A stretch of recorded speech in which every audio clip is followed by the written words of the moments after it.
The final stretch of the trip was brutal. 3 hours of hairpin turns on a dirt track that barely qualified as a path anymore.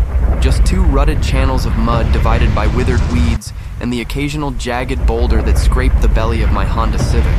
The shocks groaned with every hit. I bottomed out twice and cursed each time, convinced the oil pan was split and bleeding my future across the Monongah National Forest. But I needed that 6-month paycheck dumped in full at the end. No rent, no utilities, no crowds, just me, a shack, and a gig scanning the skyline for smoke. I was 26 and flat broke. That was the raw truth. I'd been canned from the warehouse in September after mouthing off to the shift boss. My girlfriend bailed 2 weeks later, taking half the furniture and every shred of my pride. The landlord had been kind, but kindness has an expiration date.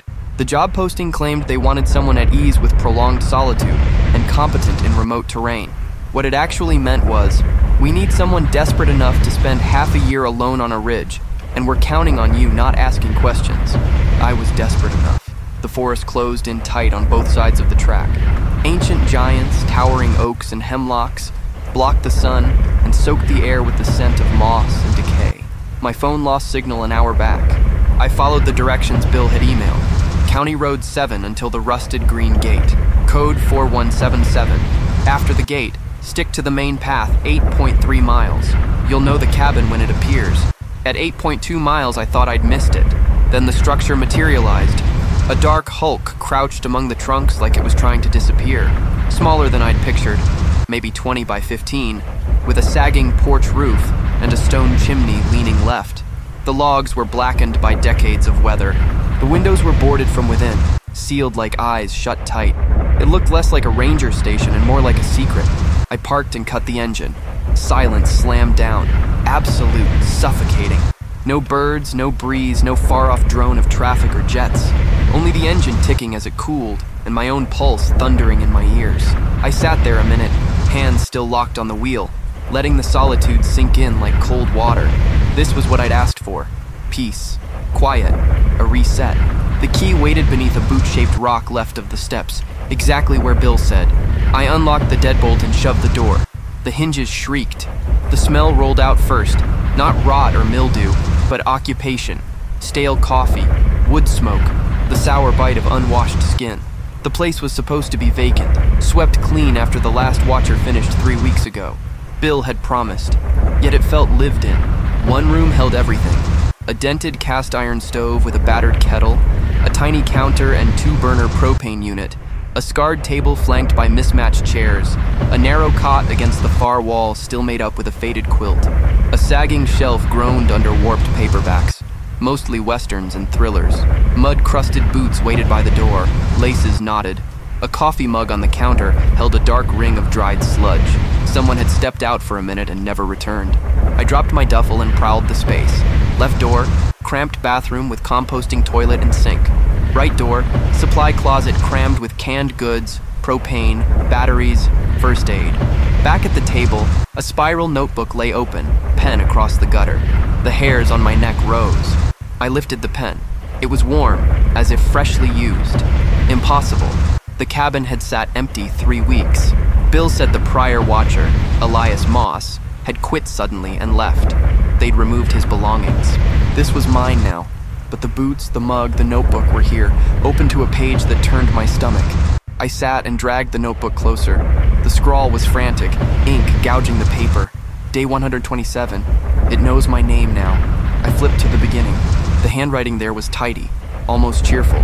Day 1, November 18th. Arrived at Firewatch Cabin. No tower, just the cabin. Storm took the tower years ago, but the work's the same. Scan for smoke, report, patrol perimeter. Good money. The solitude will help me think after Sarah. Early entries were ordinary. Weather notes, short hikes, deer sightings. Then day 14 shifted everything. Day 14, heard something last night. Thought deer at first, but the steps were too even, too deliberate. Circled the cabin twice, paused at each window, stopped at the door. I held my breath. It didn't knock. Just breathed, heavy, wet, for 5 minutes, then left. Day 22. Voices began. Heard my brother calling from the trees at dusk. Used the childhood nickname only family knew. Moss. Almost answered. Looked out. Nothing but trunks and shadow.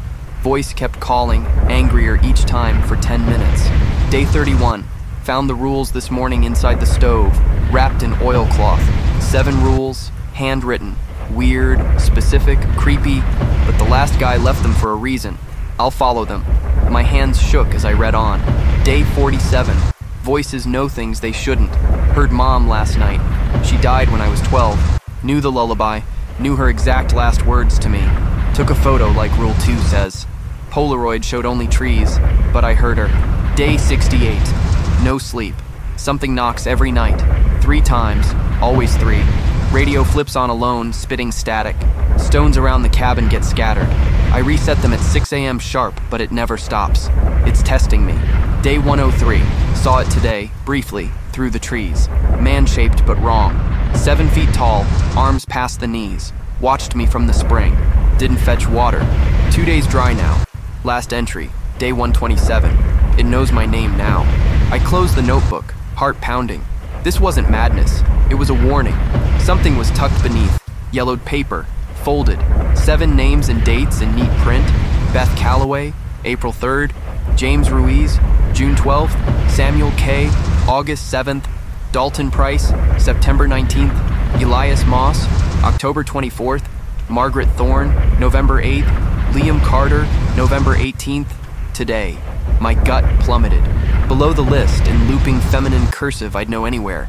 My mother's handwriting, the little curl on the L, the circle dots over eyes. Liam, sweetheart, you have to follow the rules. I'm so proud of you. Mom had been dead 14 years. Cancer took her when I was 12. I shot up. The chair crashed backward. Breath came in ragged bursts. This was a cruel, meticulous prank. Someone had dug up samples of her handwriting, forged it perfectly. But why? Who? I righted the chair, sat, legs trembling. Another folded sheet lay beneath, scrawled in the same frantic hand as Elias's later pages. These kept me alive 127 days. Follow exactly. Then the 7 rules, underlined. 1. Curfew. Never leave the cabin sunset to sunrise. If you must use the outhouse, count steps. If the number changes, freeze until dawn. 2. Voices. If a voice calls your name, photograph the source with the Polaroid. Trees only. Ignore. Person visible. Burn the photo instantly. 3. Stones. 6 a.m. daily. Confirm exactly 12 white stones encircle the cabin. Replace missing from porch bucket. Never ask why. 4. Radio. Shortwave functions only 2 to 4 p.m. Any other time it turns on, shut it off unheard. They're learning your voice. 5. Smoke. Log distance smoke. If it rises in a perfect motionless column, stay inside. Shutters closed. Don't look. 6. Spring. Water only 10 a.m., 2 p.m. Fresh prints, visitor, return empty-handed. After dark knock. Demand 7. Full name and employee ID. Real Forest Service answers instantly. Hesitation, imposter, do not open. I read them twice. Outside, the sun bled red between trunks. Long shadows clawed across the clearing. I had to leave. Call Bill, demand answers about Elias, the list, my mother's handwriting, but no signal. Radio. There was a shortwave on the shelf. I grabbed it, spun the dial. Nothing but hiss. Rule 4. Only works 2-4 p.m. It was 6:47. Trapped until afternoon. I lit the kerosene lamp. Warm light shrank the room. I reread Elias's journal, hunting for anything I'd missed. Then I heard it. Soft, distant, drifting through the trees. Liam. I froze. Liam, sweetheart. My mother's voice. Warm, gentle. The one I'd chased in dreams for 14 years. Come here, baby. I've missed you. My feet moved on their own. Hand on the knob, tears blurring everything, until I saw the rules on the table. Rule 2. I snatched the old Polaroid 1 step from the shelf, half a pack of film beside it.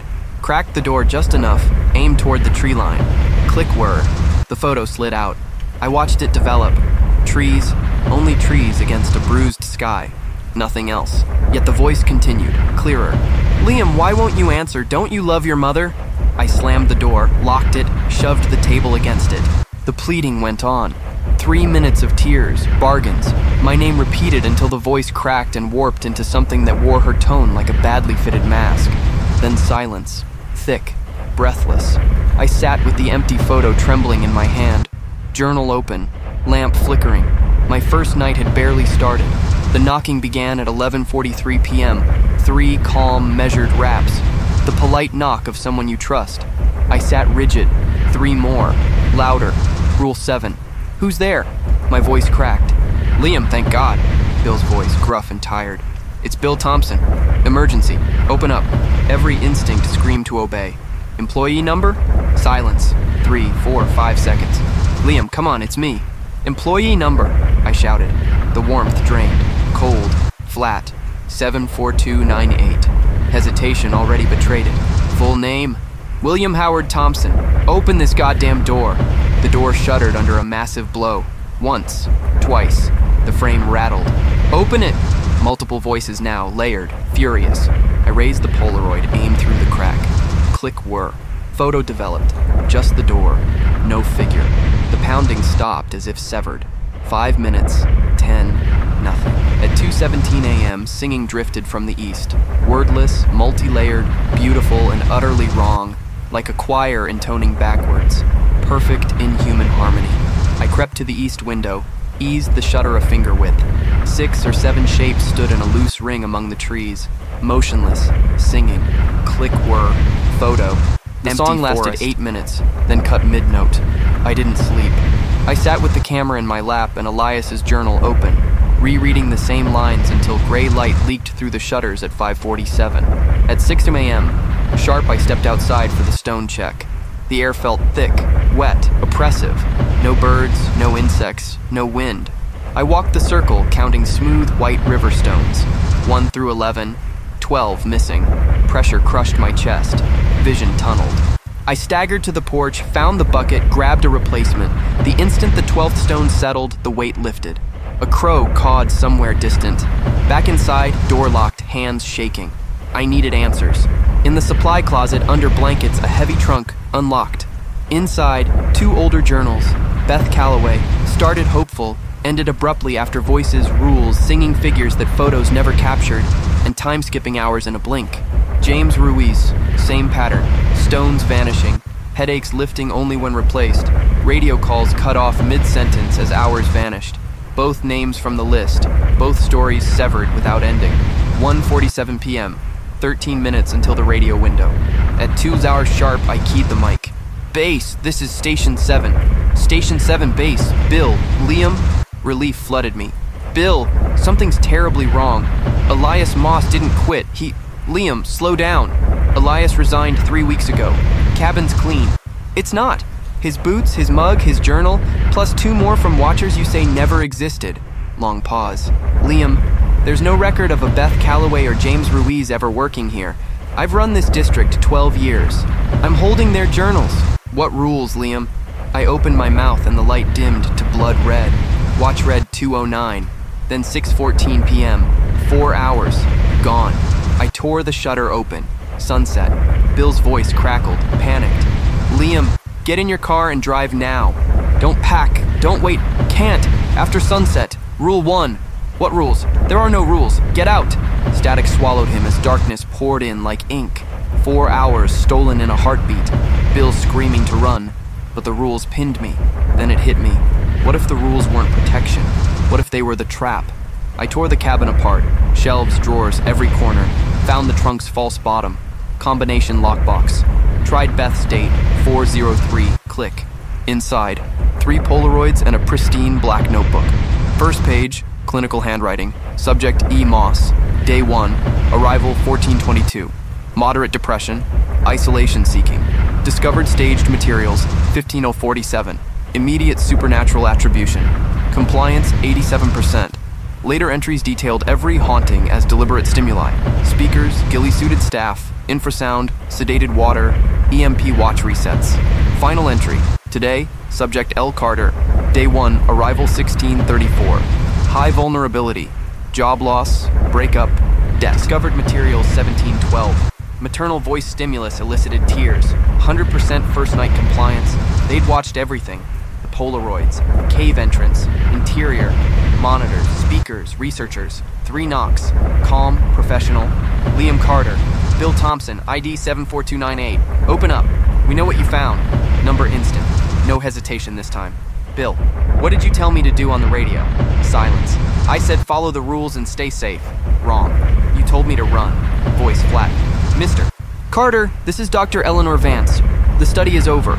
Open the door and we'll explain. Through the shutter gap, 5 figures in tactical gear, 2 with tranq rifles. Click whir. Photo. Empty clearing. Cameras modified, Vance called.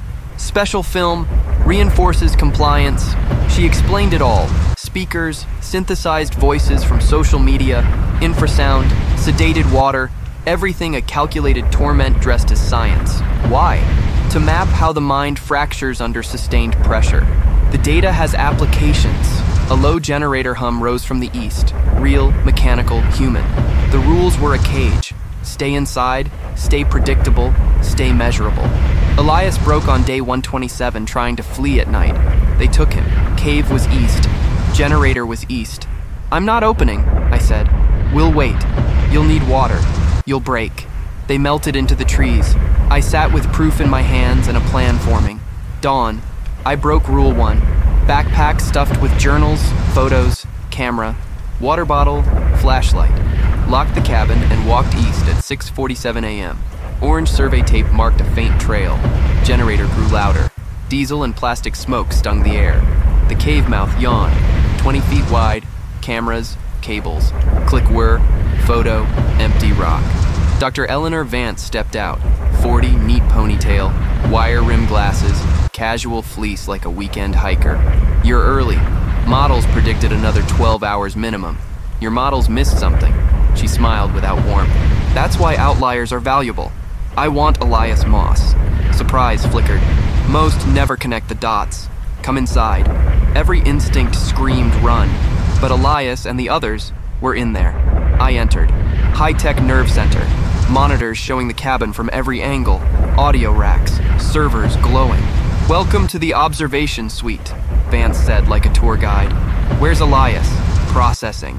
Deeper. Colder. Antiseptic smell. 6 people bolted to chairs in gray scrubs, eyes empty. Elias in the center, gaunt, gray, gaze tracing invisible patterns. Day 162 processing, Vance read from a tablet. Memory restructuring in progress. He'll remember a pleasant 6 months. You're erasing him. We're saving him from trauma. She lifted a syringe. Same mercy I offer you, I charged. We crashed into the cart, glass shattered. She fought hard, aiming the needle. I slammed her wrist until the syringe rolled free. Then, rotors, helicopters thundering closer. FBI freeze! Agents poured in, weapons up. Dr. Vance went down in zip ties. Special Agent Julia Miller lowered her rifle. Liam Carter? You're safe! Medics swarmed the captives. Outside, sunlight, real rotors winding down, agents cataloging evidence. Miller handed me water, plain water. How? Bill Thompson called the Charleston field office when contact broke, and you mentioned non-existent watchers. That tipped us. 3 weeks later, federal courthouse, Charleston. I testified. Described the cave, the captives, Elias's hollow eyes. Afterward, a woman approached. Elias's sister, Emily.